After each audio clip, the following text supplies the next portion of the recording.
Okay, installing the JB4 into a B9 S5. I kind of looked at some of the instructions online and found that they didn't exactly map to the S5, so I figured I'd make this video for everybody in case you're trying to do it. So first things first, what you need to do is get a few tools. Obviously the JB4 itself and some zip ties. I really like these kind of zip ties that you can get that open back up. Makes the uninstallation of this pretty easy. Like if you're going to be taking the car in for service or something, you can just unzip tie the JB4 and pull it out. So it makes it a little bit of prep work, makes it pretty easy for when you're going to uninstall it. You're also going to need a pair of angle cutters for the zip ties. Probably want to download the installation sheet so you can kind of walk along. So the first thing that I did was label the connectors on the JB4. Made it a little bit easier when you're installing it. So if you look from the box coming down the wire, the first one for me, you might want to check yours, but was the T-map. So I put a little label on there for T-map. Then the second one, the second connector on that cord was the map. And then finally at the very end was the fuel pressure sensor. So this makes it a little bit easier. Just label them so when you're in the car you will see it. So what I don't have shown here is I don't have the OBD2 shown here because I've already got it in the car, but I'll show you how that works too. So, all right, I'll be right back as we go out to the car. Okay, we're out looking at the car. I've got the hood already open. Just kind of want to go around the engine bay here a little bit and show you exactly where we're going to be installing everything. So first, when you lift the hood, you'll see this little compartment here. This is where the JB4 will be installed, and also where the pass through the firewall is. I'll show you that here in a little bit. But that's where we'll be putting the JB4. All right, so as we're looking, you come onto your ECU there, and you'll find your first sensor. It's this one right here. This is our T-map. And then as we go along, we'll find our next. This is our map. Those are pretty easy to find and pretty well documented. The fuel sensor was a little bit more difficult to find off of the instructions that were currently posted. But if we get down here, we can find it pretty well. It's actually this sensor right here. So on the S5, it's in a little bit different spot than the S4 that was shown in the instruction manual. So what I like to do is just grab the JB4 and start to test fit it a little bit. How do we want it to run?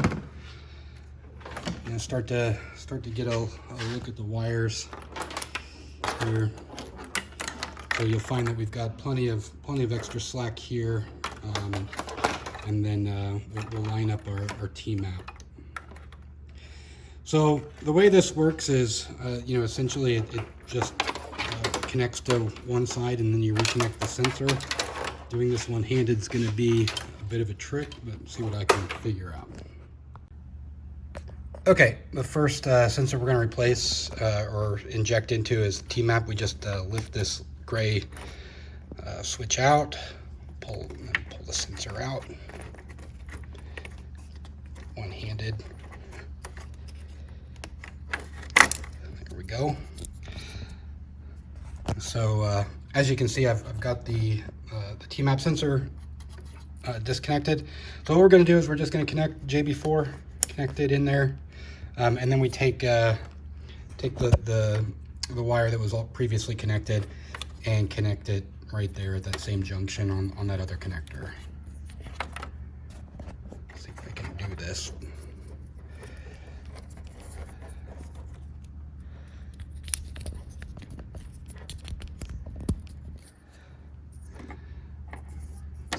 as you can see, it just goes in there and click, it's connected. So T-map sensor is connected, and we just go over and do the same thing here for the map sensor. Lift this up, pull it out.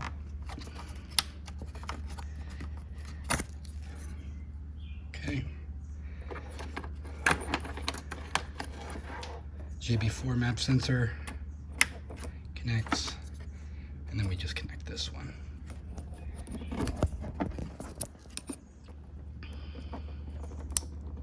Okay, well, that's pretty easy. Now we go over to the fuel pressure sensor. Now, this wire here, you might just want to figure out before you start disconnecting anything, how you're going to run it. You know, how you're going to keep it all nice and tidy. I'll show you how I did that at the end of this video. I'll show you how I routed all the wires and everything like that. So, all right, let's replace the fuel pressure sensor.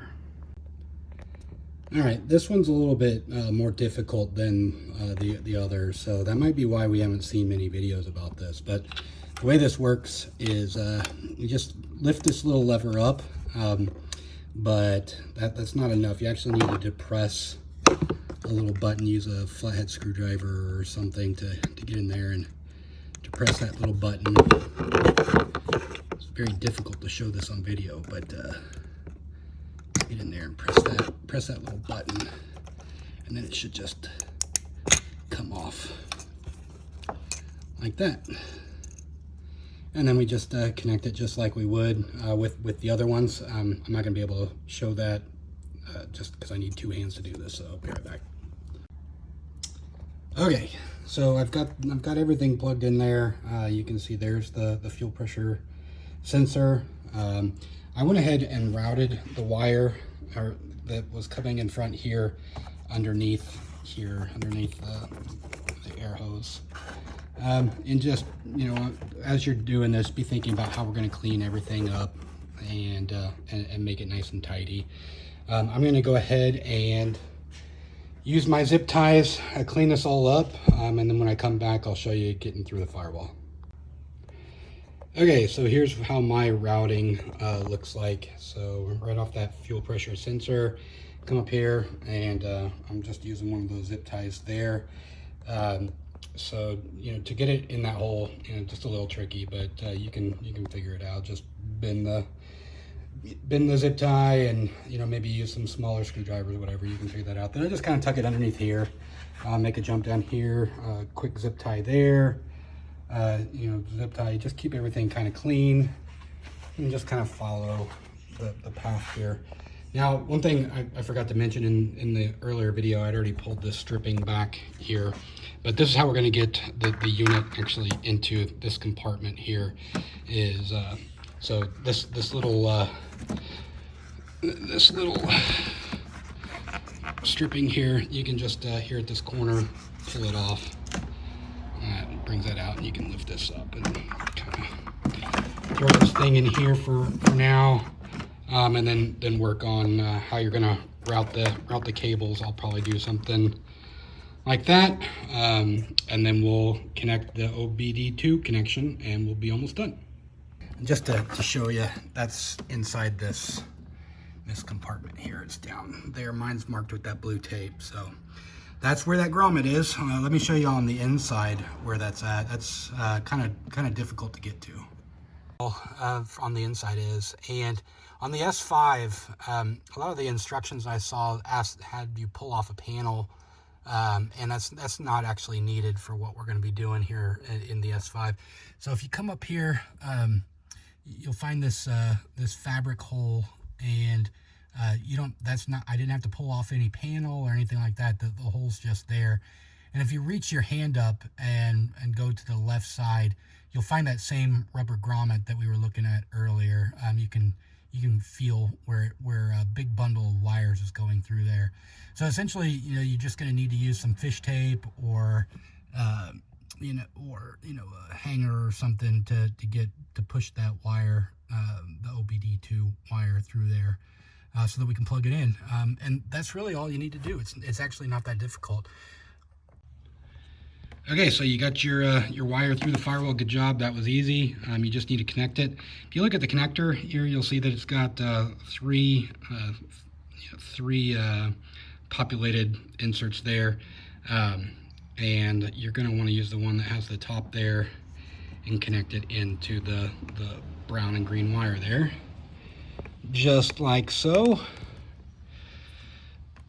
And that's connected. So now your JB4 should be ready for mapping. I'm going to go ahead and mount mine just in there somewhere, make it look nice.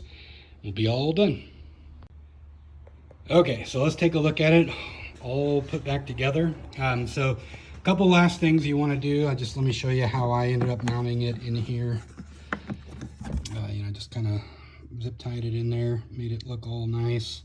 A couple things you want to do before you're complete is obviously make sure that this rubber gasket is back, and then go to each one of these connectors and just make sure that you've locked them back down on both sides, so both on the JB4 side and the car side. And just general cleanup, just make sure everything looks nice, and you're all done. Hope this helps.